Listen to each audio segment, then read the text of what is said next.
Hello friends, स्वागत है आपका स्पोर्ट्स वर्ल्ड 2.0 में।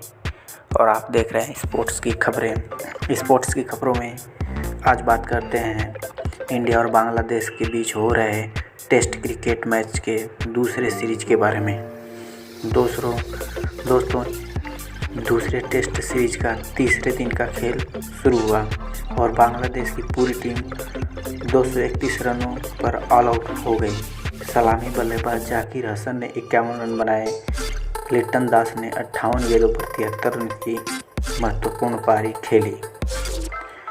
लिटन को मोहम्मद सिराज ने लगातार मुकाबले की दूसरी पारी में भी बोल्ड मारा और उंगलियां होठ पर रखते हुए मैदान से वापस भेजा। साथ ही वह कान पर हाथ रखकर कुछ सुनने का प्रयास भी करते नजर आए। दरअसल पहली पारी में लिटन ने कुछ ऐसा ही सिराज के खिलाफ किया था और अब सिराज लिटन को लगातार करारा जवाब दे रहे हैं। पहली पारी में बांग्लादेश के 227 के जवाब में भारत ने 314 रन बनाकर 87 रनों की बढ़त हासिल की थी। दूसरी पारी में भारत की बढ़त को तोड़ने के बाद बांग्लादेश ने सिर्फ 145 का लक्ष्य दे सका। एक पल को तो लग रहा था कि तीसरे दिन के अंतिम सत्र में टीम इंडिया ताबड़तोड़ बल्लेबाजी करके टारगेट हासिल कर लेगी, पर असली खेला अब शुरू हुआ। भारत की दूसरी पारी का तीसरा ओवर लेकर साकिब अल हसन आए। पहली गेंद टॉप ऑफ डिलीवरी आउटसाइड और गेंद टप्पा खाने के बाद तेजी से स्पिन हुई।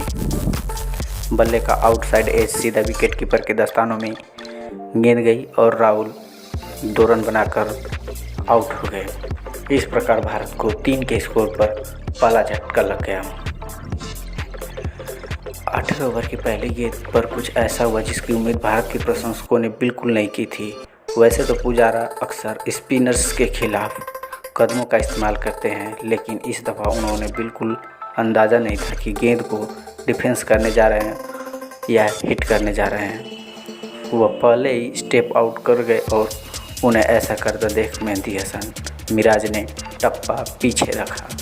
बल्ले का महीन किनारा लगने के बाद गेंद एक टप्पे के बाद विकेट कीपर नूरुल हसन के पास गई, लेकिन उनके पास पुजारा को स्टंप आउट करने के लिए काफ़ी समय था।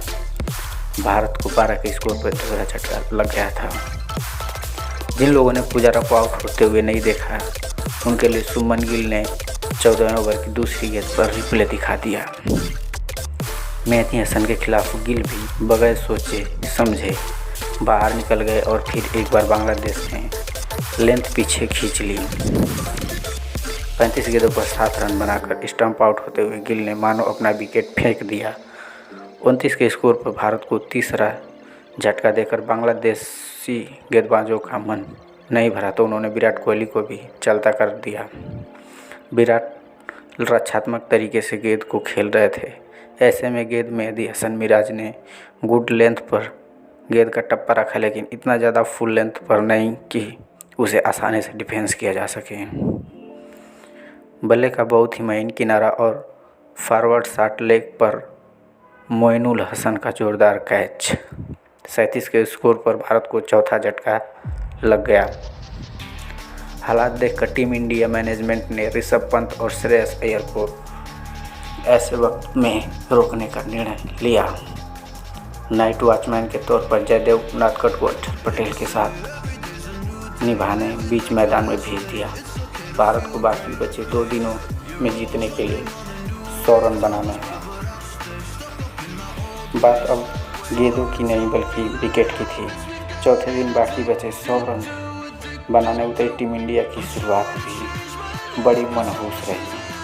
साकिब अल हसन की फ्लैट डिलीवरी अराउंड आउट को जयदेव उनादकट कट करना चाहते थे। वह पूरी तरह चूके और गेंद सीधा पैर से जा टकराई। साफ लग रहा था कि वह LBW हो चुके हैं, लेकिन उन्होंने फिर भी रिव्यू लेने का फैसला लिया। In fact in line and crossing into the wicket Unadkat तो वापस गए ही भारत ने अपना रिव्यू भी गवा दिया। चौथे दिन टीम इंडिया के खाते में केवल 11 रन जोड़ने के बाद यह भारत को लगने वाला 5वां झटका था। इसके बाद 28वां ओवर लेकर आए मेहदी हसन मिराज चुके थे और सामने थे भारत की सबसे बड़ी उम्मीद ऋषभ पंत। ओवर की अंतिम गेंद फ्लाइट डिलीवरी थी जो टप्पा खाने के बाद बिल्कुल सीधी रह गई। पंत गेंद को डिफेंस करना चाहते थे लेकिन वो सीधे पैड से जा टकराई। मेहदी को पारी का चौथा विकेट और 13 गेंदों पर 9 रन बनाकर भारत की सबसे बड़ी उम्मीद वापस पवेलियन जा रही थी। अक्षर पटेल को इंडिया टीम मैनेजमेंट द्वारा रविंद्र जडेजा के विकल्प के तौर पर देखा जा रहा था और इसलिए टेस्ट मैच में उनकी बजाय कुलदीप यादव को बाहर का रास्ता दिखा दिया गया था। अक्षर पटेल 68 गेंदों पर 34 बनाकर खेल रहे थे और भारत को 4 विकेट बाकी रहते जीत के लिए 71 रनों की दरकार थी। यहाँ पर उनकी अपेक्षा थी कि एक मैच विनिंग पारी की ताकि उनके खिलाफ उठाए जा रहे सवाल पर पूर्ण विराम लगाया जा सके। मेहदी हसन मिराज की फुल लेंथ डिलीवरी ऑन लेगा, गेंद सीधी और नीची रही। अधूरे मन से डिफेंस करने का प्रयास, लेकिन जब तक बल्ला नीचे आता लेग स्टंप उखड़ चुका था। तीसरे ओवर की चौथी गेंद पर भारत को 7वां झटका लग चुका था। अब 125 करोड़ लोगों की उम्मीद श्रेयस अय्यर और आर अश्विन का सहारा था। यहाँ पर यह तय होना था कि भारत बांग्लादेशों के हाथों क्रिकेट इतिहास का पहला टेस्ट हार जाएगा या जीत का रथ बरकरार रख पाएगा। तभी मिराज के 34वें ओवर की चौथी गेंद पर तमाम क्रिकेट फैंस का कलेजा मुंह में आ गया।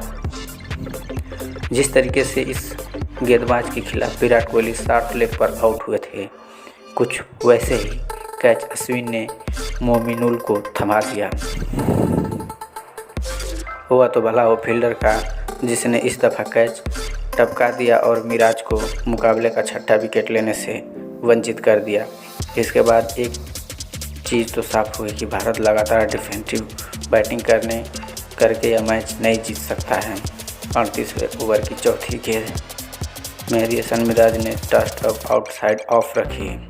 खूबसूरत स्क्वायर ड्राइव और पॉइंट के गैप से लाजवाब चौका। इस शॉट में इंटेंट कूट कर भरा था और 40 ओवर की समाप्ति के बाद भारत को जीत के लिए 51 रन बनाने थे। इसके बाद तो जैसे दोनों ही बल्लेबाजों पर बांग्लादेशी गेंदबाजों की कुटाई का भूत सवार हो गया था। साकिब अल हसन के 41वें ओवर की चौथी गेंद पर मिड ऑफ अप होने के कारण श्रेयस ने फील्ड के ऊपर से लॉफ्टेड शॉट खेलकर चौका हासिल कर लिया। जैसे ही श्रेयस ने देखा कि इस ओवर की अंतिम गेंद थोड़ी सी शॉर्ट है, वह तुरंत बैक फुट पर गए और मिड विकेट के ऊपर से करारा चौका चढ़ दिया। अब तो ऐसा लग रहा था कि श्रेयस भारत के बाकी बल्लेबाज को स्पिन की मास्टर क्लास दिखा रहे हैं। मिराज के 42वें ओवर की तीसरी गेंद भी थोड़ी सी शॉर्ट थी। बैक फुट से ही कवर्स की दिशा में क्या लाजवाब शॉट, बल्ले से निकली गेंद चौके के लिए गोली की रफ्तार से सीमा रेखा के बाहर चली गई। अब एक तरफ श्रेयस अय्यर दहाड़ रहे थे तो भला दूसरी छोर पर आर अश्विन कैसे शांत रहते। 43वें ओवर की तीसरी गेंद खालिद ने पैड्स पर डाल दी और अश्विन ने आसानी से लेग ग्लांस पर चौका बटोर लिया। 5वीं गेंद पर अश्विन ने बल्ले को ठीक एज लगा और गेंद स्लिप के बगल से सीमा रेखा के पार चली गई। मिराज के 47वें ओवर की पहली गेंद आधे पिच पर एक टप्पा खा गई, लेकिन केवल एक हाथ से अश्विन ने जिस तरह मिड विकेट के ऊपर से इस बॉल पर छक्का जड़ा हुआ देखकर तमाम दर्शकों की आंखें फटी। यह शॉट ऑफ द मैच था। इसके बाद ओवर की अंतिम 2 गेंदों पर मिड ऑफ की दिशा में चौका जड़कर अश्विन ने भारत को जीत दिला दी। बांग्लादेश नहीं तोड़ सकता भारत की जीत का कीर्तिमान। 3 विकेट से दूसरे टेस्ट मैच जीत गया हिंदुस्तान। जय हिंद, जय दोस्तों। कैसी लगी वीडियो? अगर वीडियो अच्छी लगी हो और मैच का समरी भी अच्छा लगा हो तो चैनल को लाइक और सब्सक्राइब ज़रूर कीजिए और ज़्यादा से ज़्यादा शेयर कीजिए। मिलते हैं एक नए वीडियो के साथ, तब तक के लिए बाय।